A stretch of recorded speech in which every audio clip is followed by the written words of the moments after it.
Let's not forget Onyx made a smartphone a long time ago, way back in the day, but they haven't touched data communication in quite some time. Well, here it is, essentially an Onyx smartphone back in the flesh. This is the Onyx Boox Palma 2 Pro. This is a 6.13-inch e-paper smartphone with a 3950 mAh battery, octa-core processor, and Android 15. It also has a hybrid SIM slot, which means you could run 2 SIMs or 1 SIM and an SD card. It has data communication as well as GPS and basically everything else on board, which we will certainly show you coming up right now.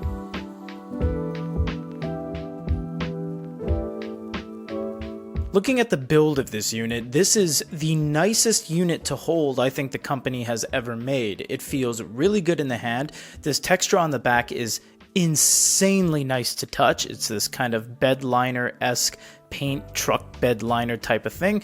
It also has a camera bump, but it's not very intrusive because it's not very risen. It doesn't really wobble too much, and also this backing gives you a lot of grip. It's completely ivory white. It's fantastic. It's nice to press all the buttons, very tactile feel. You have volume up and down, you have a power button, you have the additional e-ink button, you have a light sensor, and you do have a speaker which acts as an earpiece as well. Be careful with that. You have a microphone, and you have a USB-C at the bottom with a SIM/SD card hybrid tray, and you have a speaker as well. All things considered, this is a joy to hold in the hand. However, there's one downside.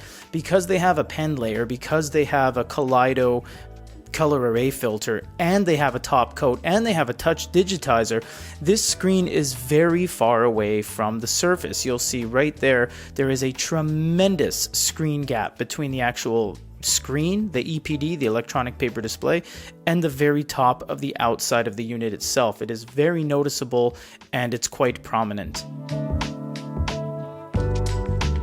The user interface / operating system is not going to be a shock to the sensibilities. This is very much business as usual. You have your apps in the middle here. Anything you want, you can just use. Anything you don't want, you long press and you can uninstall it. For example, Google Play Books is aftermarket. We can click uninstall. We'll show you the camera and everything else a little bit later.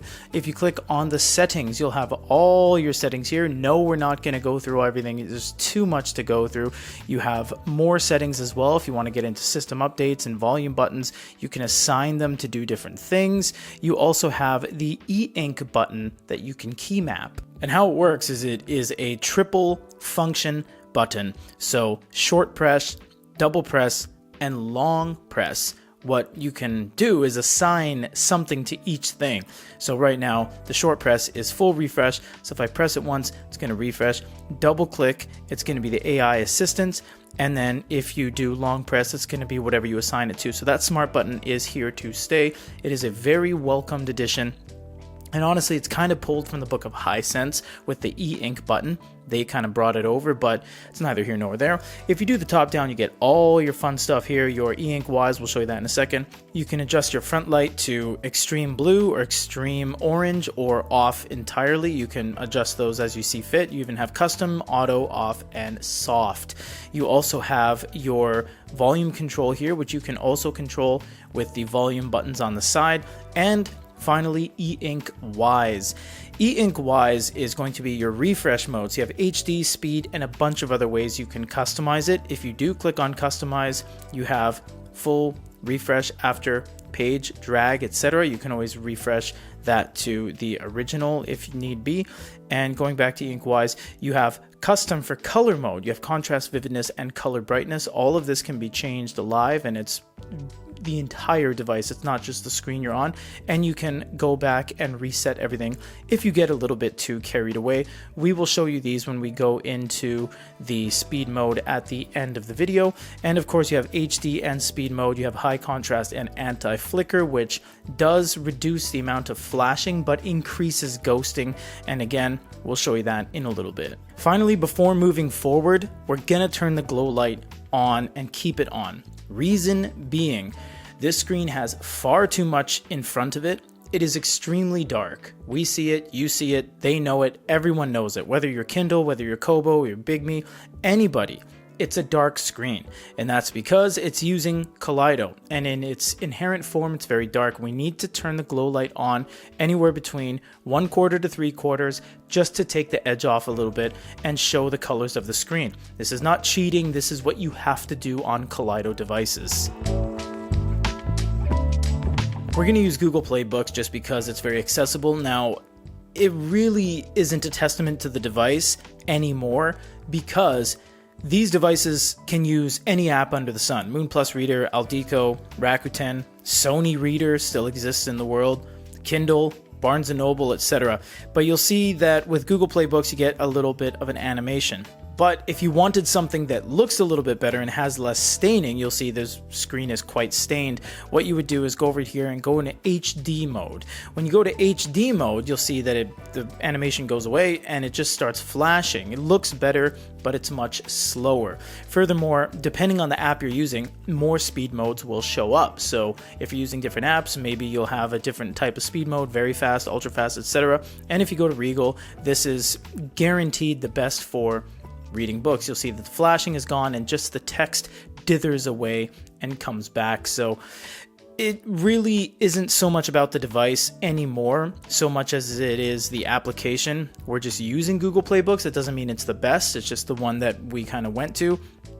Now you'll see with the screen, it's quite gray as we said. You can contrast that right up against the bezel right here. It is very white and that is not, doesn't get any whiter than this, but the beauty of this is that it's a completely one-handed unit.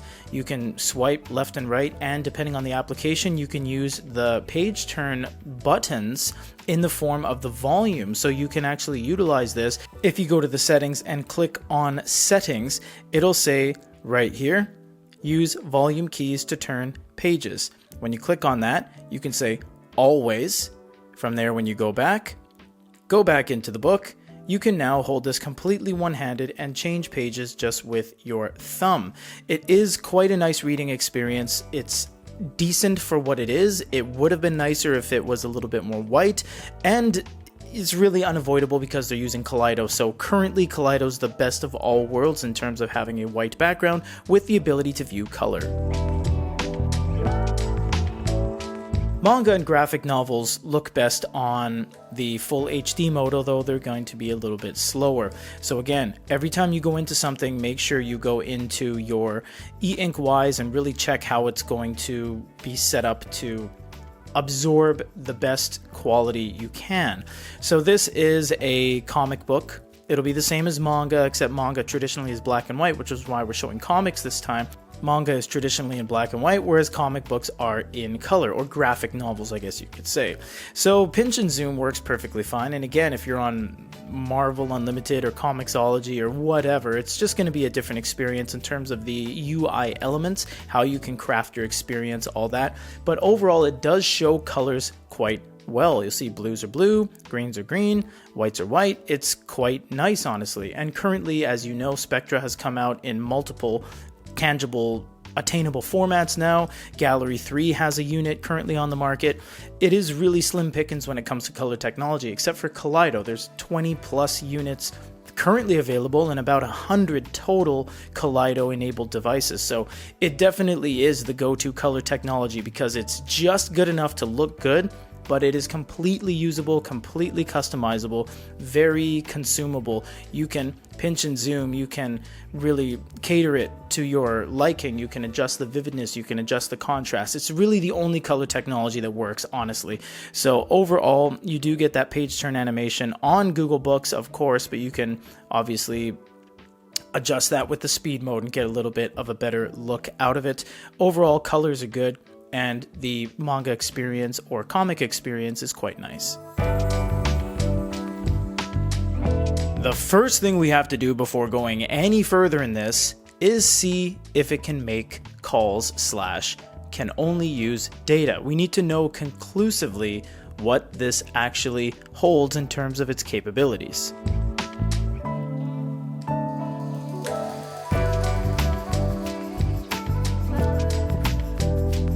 So it looks like it gets reception right out of the gates, and we do see a 4G at the very top, but can it make a normal call without using any data like WhatsApp, Facebook Messenger, etc. What you will soon find is that under the tools or the actual device itself, there is no phone or calling icon. However, what we are going to do is try it the other way. I'm going to try calling this sim from a phone, which I know works.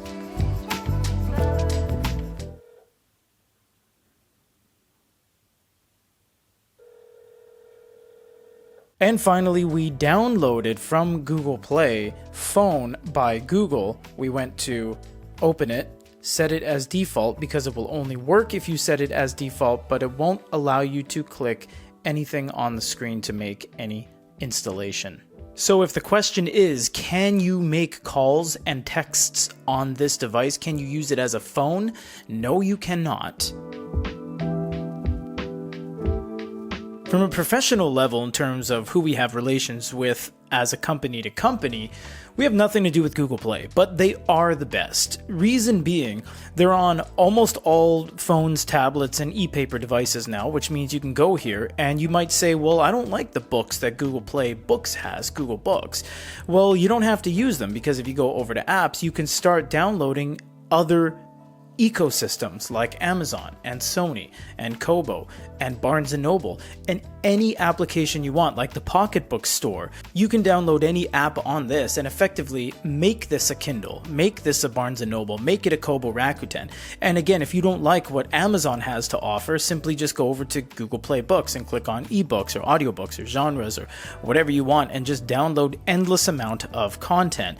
The reason we say Google Play is the best is because not only do they give you their own ecosystem, it is complete blanket across all Android devices. You simply just sign into it. And again, if you want to turn this device, you like physically this device, and you want it to have access to your Amazon.com, Amazon.ca store with all your content, all you do is download the Amazon Kindle app, and then you sign into it with your username and password, and this becomes a Kindle. Chinese companies like Onyx and bigme and VWoods, etc. love AI. They really stand by it. A lot of their devices are just littered with AI. It's not really a huge thing in North America, but for the most part, we'll just kind of look at what it can do. If you open AI Assistant, you can just simply start telling it to do things, asking it to do things, and just communicate with it. Write me a story about a bird in the tree.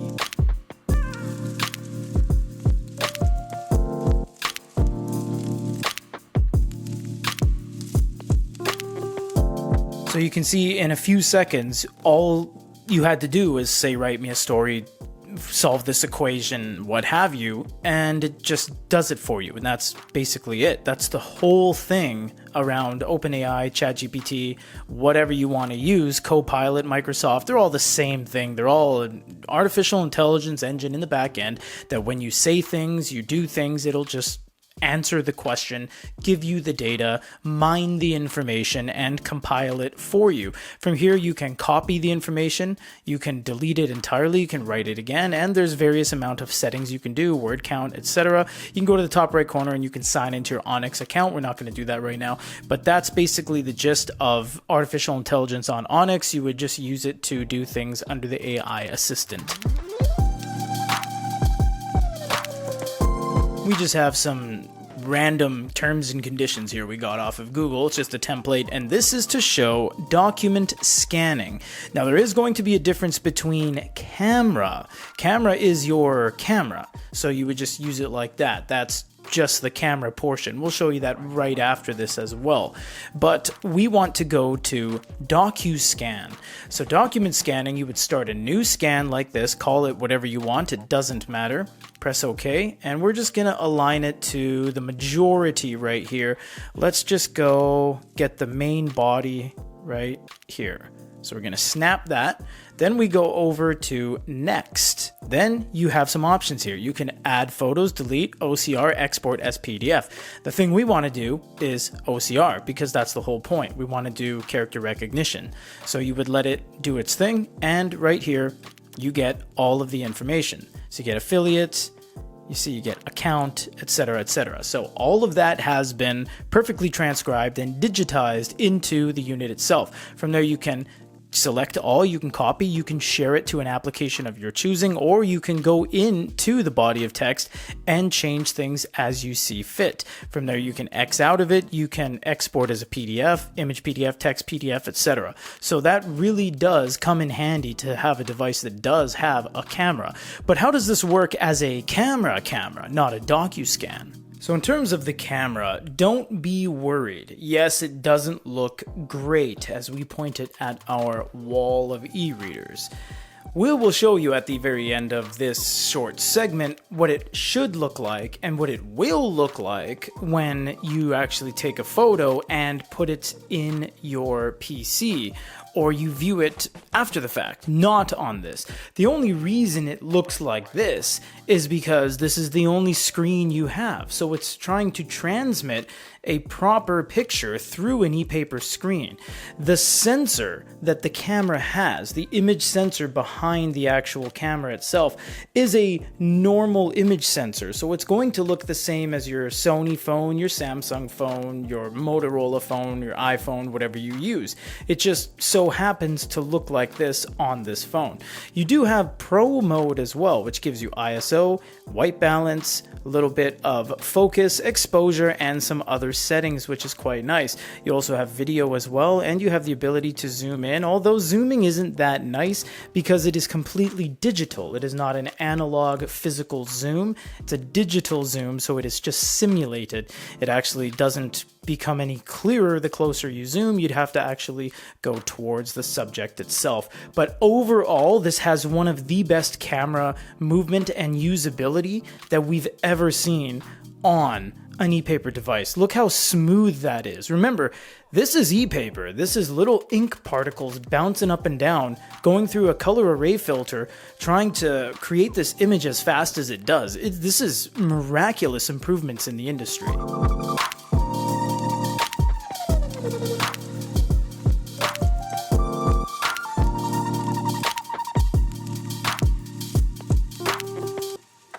All right.